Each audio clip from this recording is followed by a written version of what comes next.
जोड़ो, भारत जोड़ो, जोड़ो जोड़ो, भारत जोड़ो। स्पीकर सर, सबसे पहले मैं आपका धन्यवाद करना चाहता हूं कि आपने मुझे लोकसभा में रीइंस्टेट किया।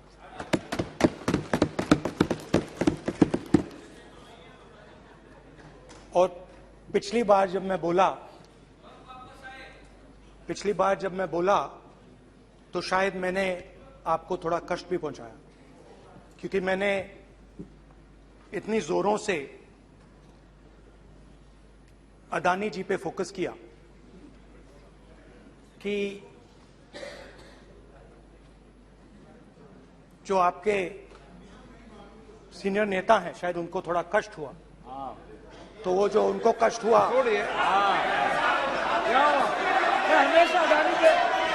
हमेशा अडानी पे अभी भी कष्ट हो रहा है। वो जो कष्ट हुआ, अभी भी कष्ट हो रहा है। विषय पे आइए, विषय पे। अभी भी कष्ट हो रहा है, अभी भी कष्ट हो रहा है।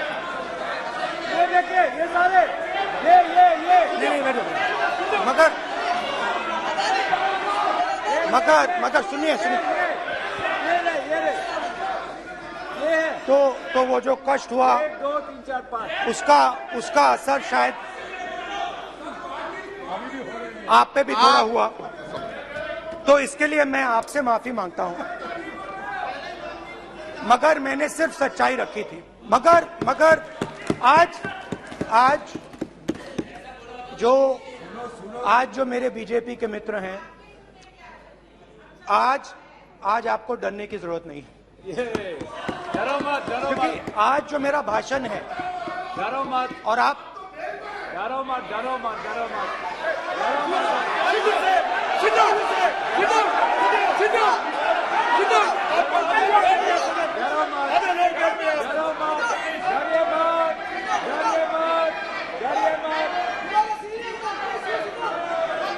स्पीकर सर, अरे बैठो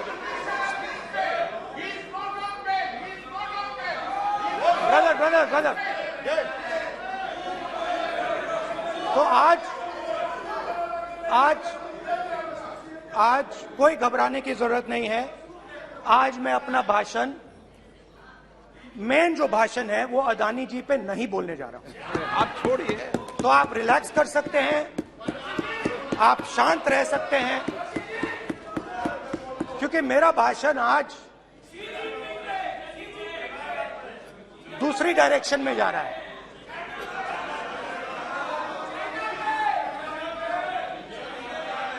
रूमी ने कहा था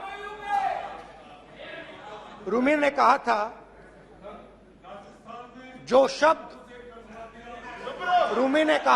शब्द दिल से आते हैं वो शब्द दिल में जाते हैं।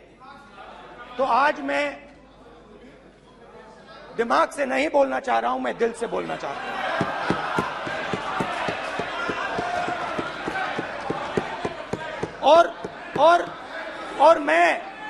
और मैं आज आप लोगों पर इतना आक्रमण नहीं करूंगा। मतलब एक दो गोले जरूर मारूंगा, मगर इतना नहीं मारूंगा। तो आप रिलैक्स कर सकते हैं। डरिए मत।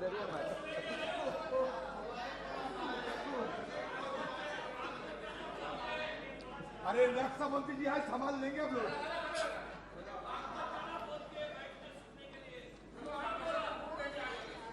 पिछले साल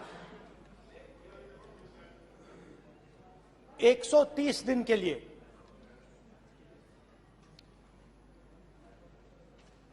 मैं भारत के एक कोने से दूसरे कोने तक गया। अकेला नहीं, बहुत सारे लोगों के साथ।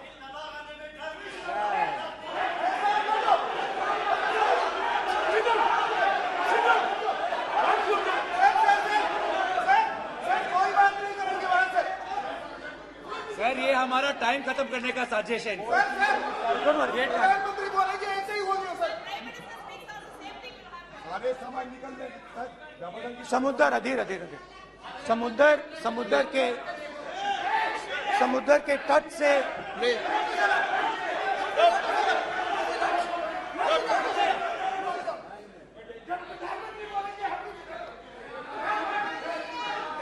माननीय सदस्य प्लीज प्लीज ऐसे धमकाने का बात की मत बोलो यहाँ पे।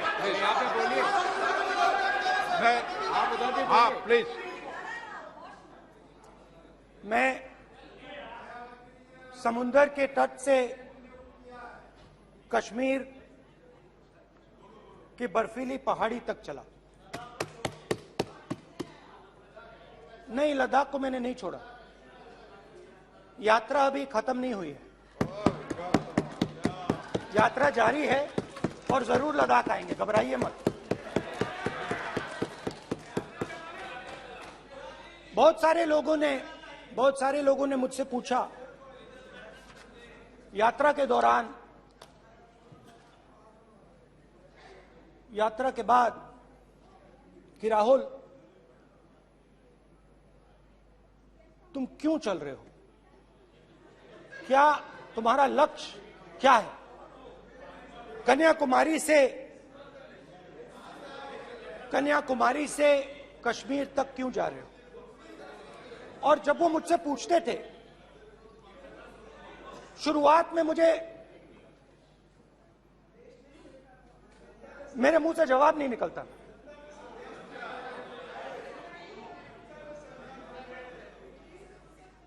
शायद मुझे ही नहीं मालूम था कि मैंने ये यात्रा क्यों शुरू की।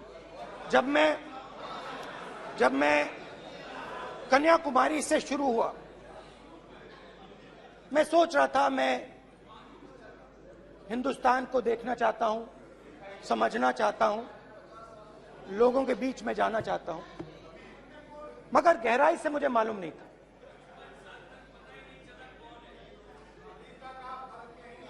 थोड़ी देर में मुझे बात समझ आने लगी।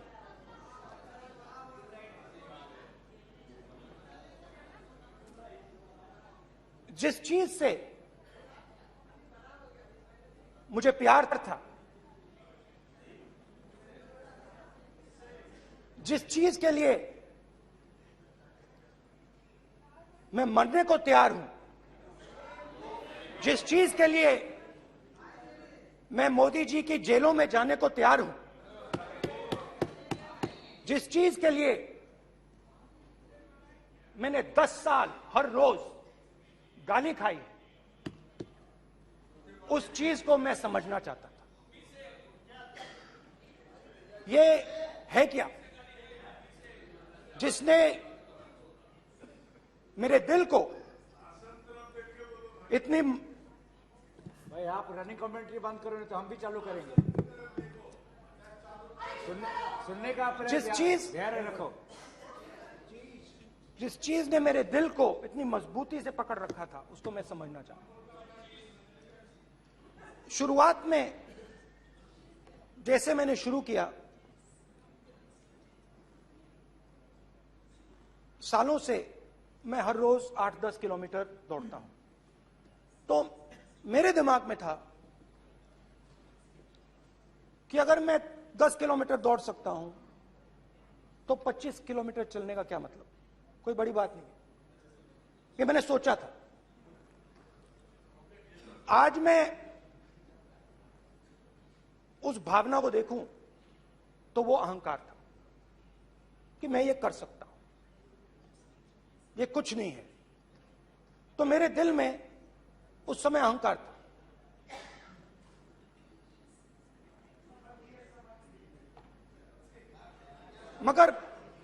मगर भारत अहंकार को एकदम मिटा देता है, 1 सेकंड में मिटा देता है। तो हुआ क्या, 2-3 दिन में मेरे घुटने में दर्द शुरू हो गया।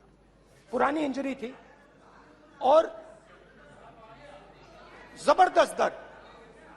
हर रोज मैं उठूं, और मेरे घुटने में दर्द, हर कदम में दर्द। तो पहले 2-3 दिनों में जो अहंकार था, जो मतलब भेड़िया जो निकला था, वो चींटी बन गई एकदम। जो हिंदुस्तान को अहंकार से देखने निकला था, वो पूरा का पूरा अहंकार गायब हो गया। और रोज मैं डर डर के चलूं कि क्या मैं कल चल पाऊंगा। ये मेरे दिल में डर था। और जब भी ये डर बढ़ता था, कहीं ना कहीं से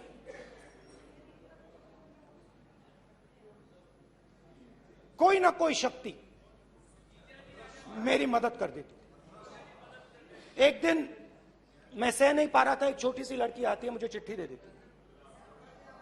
मैंने चिट्ठी खोली, 8 साल की थी, उसमें लिखा था, Rahul, I am walking with you, don't worry. उसने मेरे पैर में चोट देखी और उसने अपनी शक्ति मुझे दे दी। सिर्फ उसने नहीं, लाखों लोग ने। और शुरुआत में जब मैं चल रहा था, कोई किसान आता था, मैं एकदम पहले उसको अपनी बात बताता था कि आपको ये करना चाहिए, आपको इस प्रकार से काम करना चाहिए। मगर इतने लोग आए, हजारों लोग आए, कि थोड़ी देर में मैं बोल नहीं पाया। जो मेरे दिल में बोलने का डिजायर था, वो बंद हो गया। बोल ही नहीं पाया, क्योंकि इतने लोगों से बोलना था। और एक सन्नाटा सा छा गया, भीड़ की आवाज थी, भारत जोड़ो, भारत जोड़ो, भारत जोड़ो। और जो मेरे से बात करता था, उसकी आवाज में सुनता गया।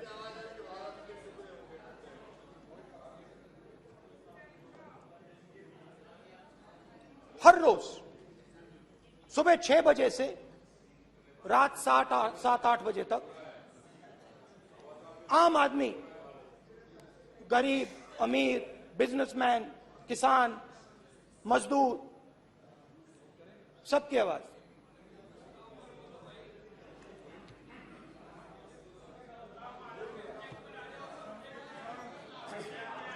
आ रहा हूं। आप कल से रुके, अब थोड़ा और रुक लो, 5-10 मिनट रुक जाओ। तो ये चलता गया, मैं बात सुनता गया।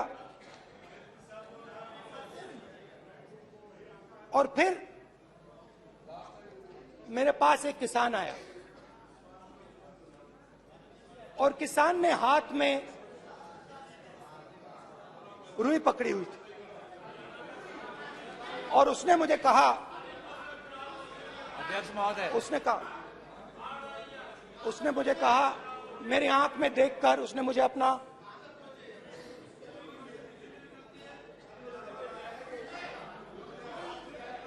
वो रुई का बंडल दिया, और उसने कहा, राहुल जी, यही बचा है मेरे खेत का यही बचा है, और कुछ बचा नहीं है। मैंने उससे, जो मैं नॉर्मली सवाल पूछता था, भैया आपको बीमा का पैसा मिला, वो पूछा। बीमा का पैसा मिला, वो पूछा। और किसान ने मेरा हाथ पकड़ा। किसान मुझे कहता है कि नहीं राहुल जी, मुझे बीमा का पैसा नहीं मिला, हिंदुस्तान के बड़े उद्योगपतियों ने वो मुझसे छीन लिया। मगर इस बार बड़ी अजीब सी चीज हुई। जब मैंने किसान को देखा और वो मुझसे बोल रहा था, तो जो उसके दिल में दर्द था वो मेरे दिल में आया।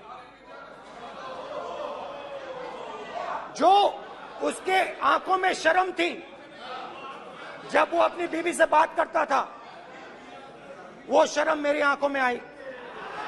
जब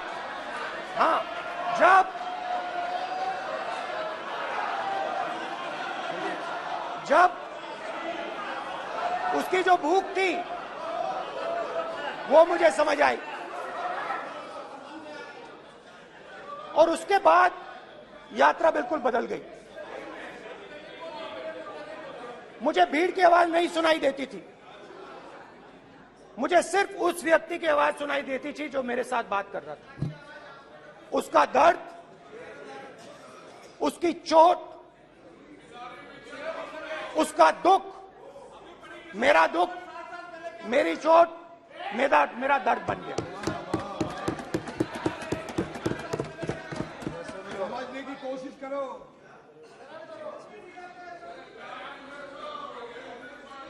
भाइयों और बहनों, लोग कहते हैं कि ये देश है, कोई कहता है ये अलग अलग भाषाएं हैं, कोई कहता है ये जमीन है, मिट्टी है, कोई कहता है ये धर्म है, ये सोना है, ये चांदी है। मगर भाइयों और बहनों, सच्चाई है कि ये देश एक आवाज है। ये देश सिर्फ एक आवाज है। ये देश, इस देश की लोगों की आवाज है। इस देश के लोगों का दर्द है, दुख है, कठिनाइयां हैं। और अगर हमें इस आवाज को सुनना है तो हमारे दिल में जो अहंकार है, हमारे जो डिजायर्स हैं, हमारे जो सपने हैं, उनको हमें परे करना पड़ेगा। जब हम अपने सपनों को परे करते हैं तब हमें हिंदुस्तान की आवाज सुनाई देती है, तब तक हिंदुस्तान की आवाज हमें नहीं सुनाई देती। अब आप कहोगे ये बात मैंने नॉन कॉन्फिडेंस मोशन में क्यों रखी? इसका क्या मतलब है कि भारत एक आवाज है, भारत लोगों का दुख है, भारत लोगों का कष्ट है, मुश्किलें हैं। क्योंकि भाइयों और बहनों,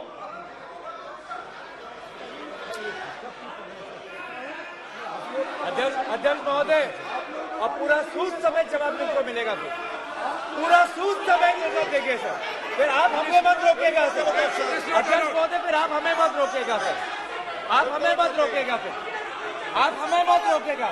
आप हमें मत रोकेगा। फिर आप हमको मत रोकेगा। फिर हम सब देख रहे हैं, सब सुन रहे हैं, आप हमको फिर मत रोकेगा।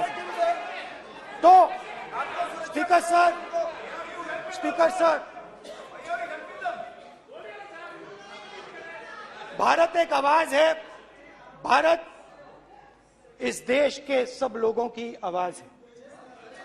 और अगर हम उस आवाज को सुनना चाहते हैं, हमें अहंकार को, नफरत को मिटाना पड़ेगा। स्पीकर सर, कुछ ही दिन पहले मैं मणिपुर गया। हमारे प्रधानमंत्री नहीं गए, आज तक नहीं गए, क्योंकि उनके लिए मणिपुर हिंदुस्तान नहीं है।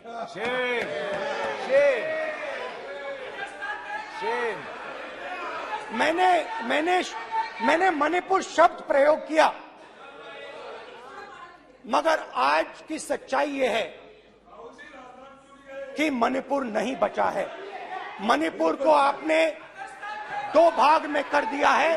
मणिपुर को आपने बांट दिया है, तोड़ दिया है। मैं मणिपुर में रिलीफ कैंप्स में गया। रिलीफ कैंप में आज जा रहा हूं। मणिपुर में रिलीफ कैंप में मैंने महिलाओं से बात की। ठीक है सर, अब हमको मत रोकेगा। It's not fair. आप हमको मत रोकेगा। You tolerate insults. Sir, Don't allow them. पूरा टाइम No, देंगे सर। sit down. पूरा टाइम देंगे। Yeah. Why you all this hooligan? कल देखेंगे, कल देखेंगे, कल देखेंगे। बात नहीं करेंगे सर, प्रधानमंत्री की बात नहीं करेंगे सर ऐसे।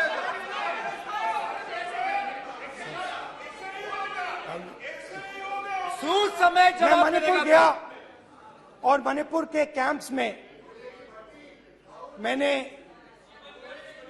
महिलाओं से बात की, बच्चों से बात की, जो हमारे प्रधानमंत्री जी ने आज तक नहीं किया। एक महिला मुझे कहती है, मैंने उनसे पूछा, बहन क्या हुआ आपके साथ? What's this? सर कल ऐसा होगा सर, एक एक मंत्री बोल रहे हैं, कल आप बोले एक एक मंत्री खड़े होके बोल रहे हैं, एक एक मंत्री खड़े होके ऐसे कर रहे हैं। एक एक मंत्री खड़े होंगे तो पूरे सांसद खड़े होंगे यहाँ पे, पूरे सांसद खड़े होंगे यहाँ पे। बैठे नहीं है चुपचाप करिए, पूरे सब खड़े होंगे, पूरे सब खड़े होंगे। कल कांग्रेस पार्टी ने पूरा देश खड़ा होगा आपके खिलाफ, तो पूरा देश कल आपके खिलाफ खड़ा होगा।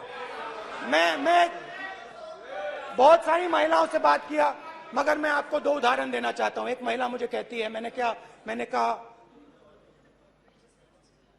क्या हुआ तुम्हारे साथ? कहती है मेरा छोटा सा बेटा, महिला का सम्मान करें प्लीज, ये सम्मान। एक ही बच्चा था मेरा, कोई शर्म कर लो गल मारी। एक ही बच्चा था मेरा, मेरे सामने, मेरे आंखों के सामने उसको गोली मारी है। मैं पूरी रात, आप सोचिए, आप अपने बेटे के बारे में, बेटों के बारे में सोचिए, मैं पूरी रात उसकी लाश के साथ लेटी रही। झूठ नहीं, झूठ आप बोलते हो, झूठ मैं नहीं बोलता हूं। मैं पूरी रात उसकी लाश के साथ लेटी रही और फिर मुझे डर लगा, मैंने अपना घर छोड़ दिया, जो भी मेरे पास था वो मैंने छोड़ दिया। मैंने उनसे पूछा कुछ तो लाई होगी? कहती है नहीं, सिर्फ मेरे जो कपड़े हैं ये मेरे पास हैं। और फिर इधर उधर ढूंढती है और एक फोटो निकालती है और मुझे कहती है यही मेरे पास अब बची है।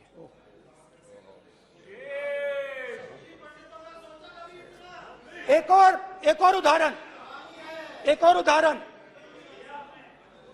दूसरे कैंप में मैं, एक महिला मेरे सामने आती है, मैं उससे पूछता हूं तुम्हारे साथ क्या हुआ? क्या हुआ तुम्हारे साथ? और जैसे ही मैंने ये सवाल पूछा,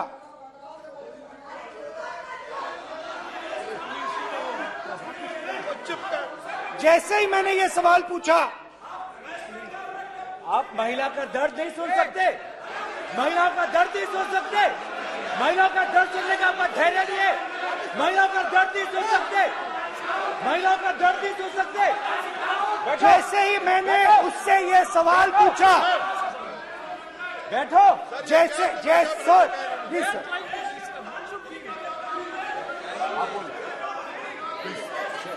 शर्म करिए, शर्म करिए।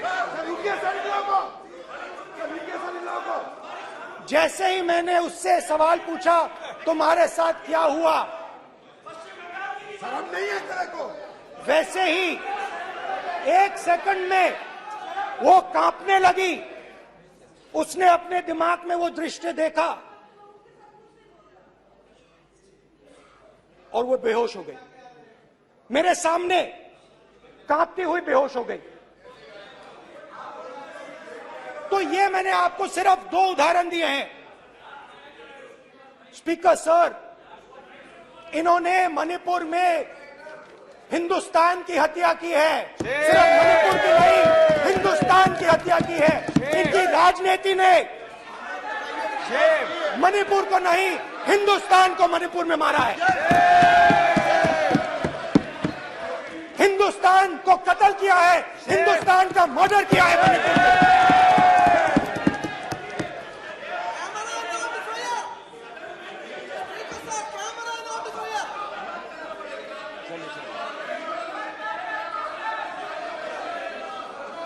अरे 2 भाग किए हैं, शर्म करिए जी।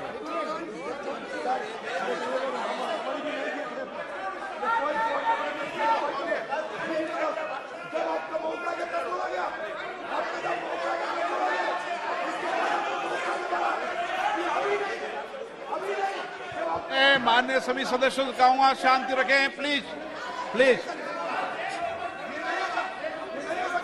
मणिपुर, हाँ क्या बोल रहे हैं? अब बोलिए। अरे भाई क्या बात है?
सारा कांग्रेस पार्टी की वजह से चला हुआ है।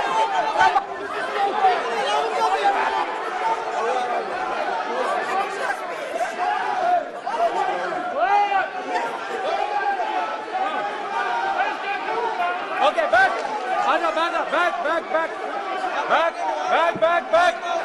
हेमंत सबको पीछे ले आओ। बैक हाईवे हो गया प्रतापन हो गया। आप भाषण नहीं सुनना चाहते हैं? आप भाषण नहीं सुनना चाहते? प्लीज बैठिए, बैठिए, प्लीज बैठिए,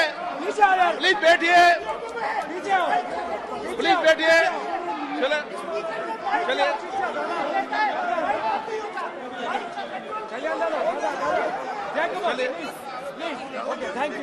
थैंक यू।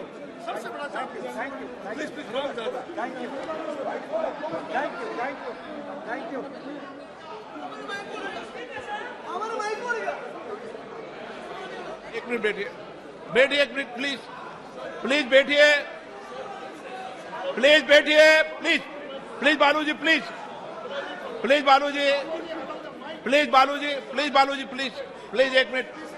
एक मिनट प्लीज बैठिए।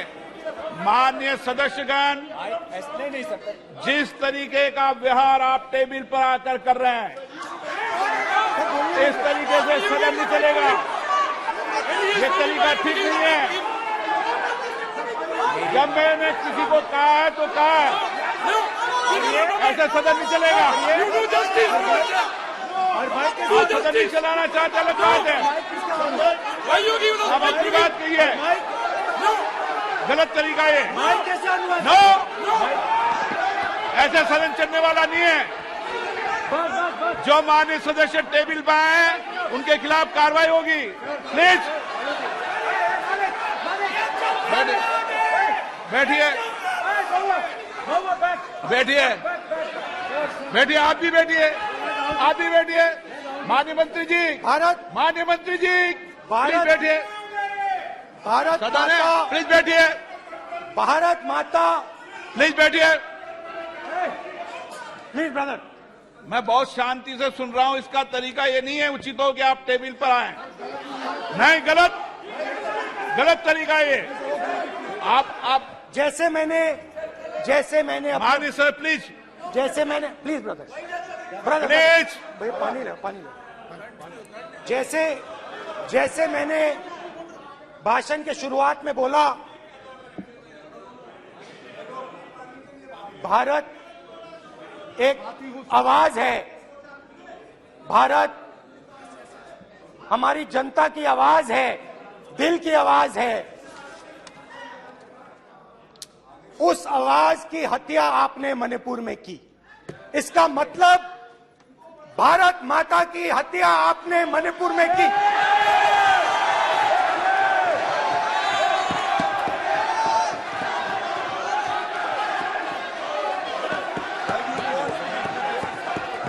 भारत माता को आपने मणिपुर के लोगों के मारा, आपने मणिपुर के लोगों को मारकर भारत की हत्या की है। आप देश द्रोही हो, आप देशभक्त नहीं हो, आप देश प्रेमी नहीं हो, आप देशद्रोही हो। आपने देश की हत्या मणिपुर में की। प्लीज एक मिनट, प्लीज बैठिए, प्लीज बैठिए।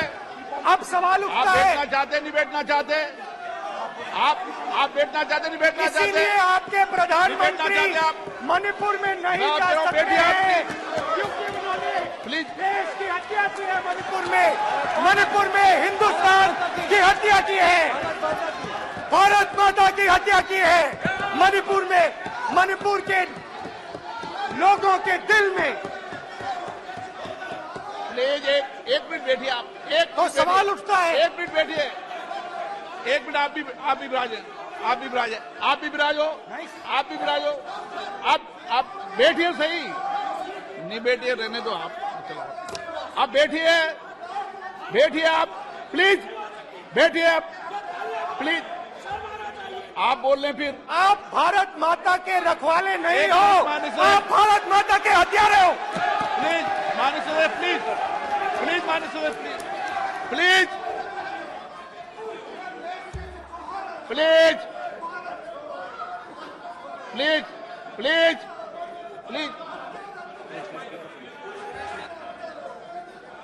देखिए माननीय सदस्यगण, प्लीज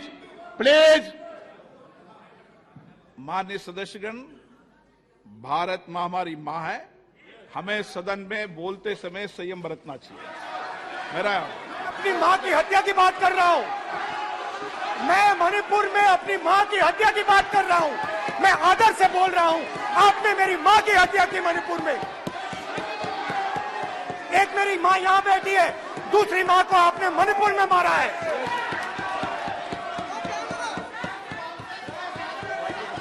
और हर रोज जब तक आप हिंसा को बंद नहीं करोगे, तब तक आप मेरी मां की हत्या कर रहे हो। हिंदुस्तान की सेना मणिपुर में एक दिन में शांति ला सकती है, हिंदुस्तान की सेना का आप प्रयोग नहीं कर रहे हो, क्योंकि आप हिंदुस्तान को मणिपुर में मारना चाहते हो।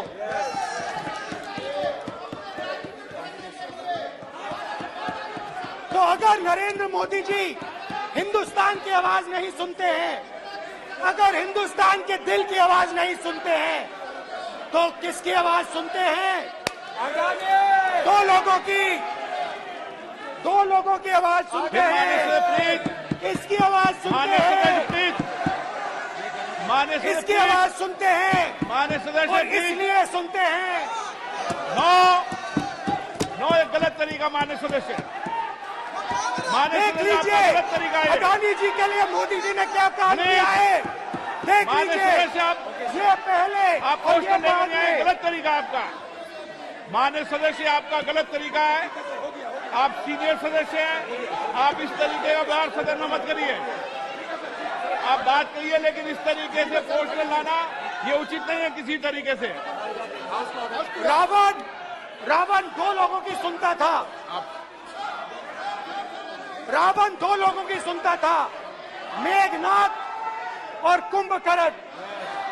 वैसे ही नरेंद्र मोदी दो लोगों की सुनते हैं, अमित शाह और अडानी। भाई और बहनों, लंका को हनुमान ने नहीं जलाया था, लंका को रावण के अहंकार ने जलाया था। प्लीज माननीय सदस्य, आप संयमित बोले। आप ये सदन है, आप तरीके से बोलिए माननीय राम सदस्य। ने रावण को नहीं मारा था, रावण के अहंकार ने रावण को मारा था।